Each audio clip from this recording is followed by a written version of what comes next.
நெறைய பேர் சொல்லி கேட்டிருப்பீங்க. பட் சாரோட punctuality and how he addresses people அதெல்லாம் கொஞ்சம் கொஞ்சம் நம்ம வளரும்போதே கெரியரில் நமக்கே தெரியாமல் நம்மளுக்கு ஒரு ஒரு சின்ன ஒரு திமிரு வரும். அது நமக்கே தெரியாது. சப்கான்ஷியஸாக நடக்கும். ஆனால் எவ்வளோ ஹைட்ஸ்க்கு போனாலுமே கெரியரில் எவ்வளோ பெரிய பொசிஷனில் இருந்தாலுமே டு மெயின்டைன் தட் அந்த ஹம்பிளாக இருக்கிறது, அந்த ஹியூமிலிட்டி மெயின்டைன் பண்ணுறது, அது ஒரு எக்ஸ்ட்ரா எஃபர்ட் தான். ஓகே.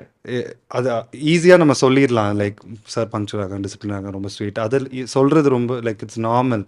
ஆனால் to be in that position அது கான்ஷியஸாக அதை மெயின்டைன் பண்ணுறது ரொம்ப பெரிய விஷயம். ஏன்னா கொஞ்சம் டிஃப்ரென்ஸ் இருந்தாலே we know how people change.